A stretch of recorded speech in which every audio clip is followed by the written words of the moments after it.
Welcome. It may not look like it to you, but I'm actually eating a frog. Now, what does that mean?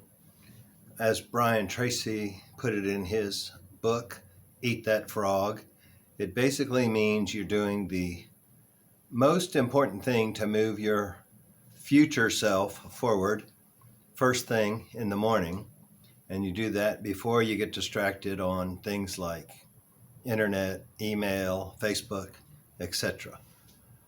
So, since my ultimate big three is to get this channel monetized, my big Eat That Frog big three number one for today is to get a video published. My shift changed at work last week, and I was actually used to be off Sundays and Mondays. Now I'm off Saturday and Sunday. So this whole week I've been kind of a day off since I went into work Monday instead of Tuesday for the first day. Wednesday kind of just slipped by and I didn't even notice it. So here is the video for last Wednesday that's getting posted on Saturday. But today we're going to talk about the number one secret to weight loss, my number one secret to weight loss, which I hope you can apply to your life because I want to add value to you and I want to make things easier that I've learned as I've gone along the way. So if you're some 20-year-old that metabolism hasn't slowed down and you still have a Greek god body, I don't want you commenting in the bottom saying I'm fat and I don't know anything I'm talking about. I may be overweight, but at least I'm not still obese. And if you've never had a weight struggle, I don't want to hear it from you.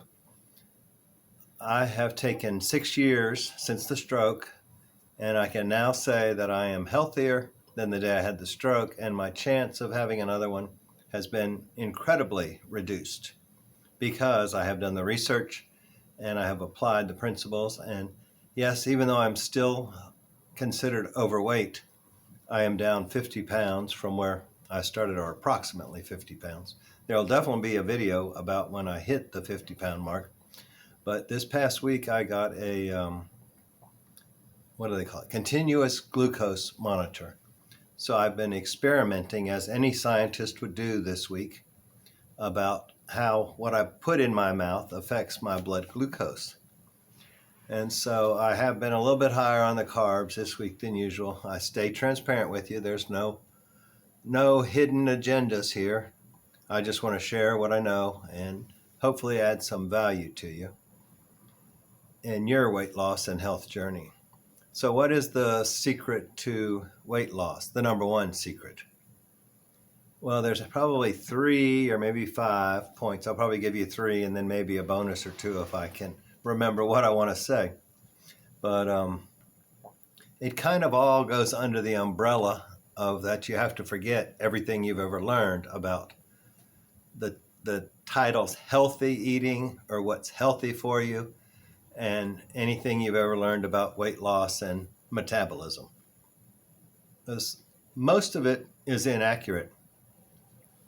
I won't necessarily call it a lie, but I will say it's not true. So you can split the hairs on that if you want. I'm not on here to call other people liars, because everybody has their own version of the truth. And for me, my version of the truth is that the concept of calories in, calories out does not work the way it is taught that it's going to work. Basically, the concept of calories in, calories out means that you have to bring in less calories than you expand in order to lose weight. And in a petri dish or a test tube, that is probably accurate, but in a body, it's not. And one thing I want to stress throughout this video is that a body is not a car, it is not a train engine, it is not a motorcycle or any kind of motorized vehicle. What happens to any of those when they run out of the fuel that they run on is they stop running, okay? But what happens to your body if you run out of the fuel you put into it? You start burning stored fuel. That can be, hopefully it's stored fat, but if you run out of that, then you'll start burning muscle and proteins. I don't know of any cars that can burn their metal or their plastic or whatever they're made of these days. spark plugs, cables to keep going when they run out of gasoline or ethanol or electricity or whatever they're running on today. They have to run on exactly what they are designed to run on. But fortunately, our bodies are made as a dual fuel system, but it's not an automatic switch. So you can burn fat and you can burn sugar / carbs, but you don't generally burn them both at the same time. So if you're adding a lot of carbs, then calories in, calories out is a little more accurate. And the second one that you probably need to forget is eat less, move more. How many times has that failed for you? Lots and lots and lots in this person. As when I first started on my weight loss journey, which actually ended up being a weight gain journey, I believed all this. You had to lower your calories in, you had to move more, and that was just the magic pill. But forget about that. It doesn't work. And I'll tell you why it doesn't work, because generally the more you move, you're just burning the glucose in your blood system. As soon as you eat another donut or a potato chip or a piece of bread or pasta, you replenish it just like that. You're not getting into your stored fat by burning the glucose in your bloodstream. The only thing you're doing is keeping that glucose in your bloodstream from being stored as extra fat.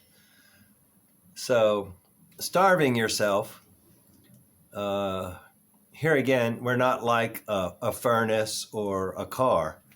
If we take away our source of fuel, our body's number one goal is to keep you alive, keep your body alive. It doesn't like to die. So what's it going to do if you don't feed it? It's going to start lowering your metabolism so you burn less of the stored energy, and it'll probably lower your body temperature a little bit, which kind of happens sometimes when your metabolism is slowed. So basically, it's going to go into a conservation mode, which some people call a starvation mode, which shuts down non-essential functions. So don't buy into the eat less, move more fallacy, because you're going to be out there running around the block and eating lettuce and all cabbage and cauliflower and broccoli, and you're not going to be losing any weight. Now, I'm not going to say you won't lose any weight, but that's not the best way to lose weight. And then that brings me to what all those things are, is fiber and the fallacy of fiber in weight loss. I love the way Dr. Paul Mason from Australia puts it. He puts a picture up of like Los Angeles and all these cars on the freeway. We all have an image of 5 lanes of interstate highway at a standstill. Now, if you put an obstacle in front of that and they all have to get into one lane, what's it going to do to the backup? It's going to make it even worse. So his brilliant analogy is the reason people take fiber is to swell up, to try to push things out of a small hole. So if, just like the car thing, why are you going to expand the mass to try to get it through a smaller choke point? Yes, fiber may have a few other benefits that people consume it for, but those are even questionable. So don't think that eating a lot of fiber, and I guess one of the things people eat it for is that they feel like it fills them up and makes them feel fuller longer, but actually increasing your fat intake is better for that. Okay, so those are the 3 main primary things I wanted to discuss today on why you want to forget everything you've known about weight loss, because it doesn't work. I'm not going to take the time today to go into how exactly you lose the weight, but if you start breaking down the old thought patterns, you'll be much more ready to lose weight and able to lose weight. You can watch some of my older videos where I talk about insulin and insulin response to glucose and ingestion of carbs and what I recommend to eat, and I will do those again. I'm kind of launching a new series today on how to lose weight. So we got to start at the very beginning, and we got to knock down all those false premises that people do day in and day out. That's why gyms stay in business, is because people do the wrong approach to weight loss. So here's a bonus one. It's not your fault that you're overweight or fat or a blimp or whatever you want to call it. Fluffy. I guess fluffy is better than blimp. And it's not your fault because you've been taught wrong. If you follow the food pyramid that the U.S. Department of Agriculture exported all over the world, you're almost guaranteed to gain weight. If you use the seed oils that are promoted in a quote unquote, air quote, heart healthy diet, you're almost guaranteed to hurt your heart and to gain weight. It's not necessarily that cholesterol, okay, this will be number 5. Cholesterol is not the demon it's made out to be. The problem with cholesterol is that seed oils oxidize, and that therefore they oxidize your cholesterol. You will have a very hard time finding somebody that died from high cholesterol. It kind of goes back to, did the snake bite kill you? No, it was the venom from the snake bite that killed you. What they left behind. And what seed oils leave behind is oxidized cholesterol, which is damaged and does clog your arteries. But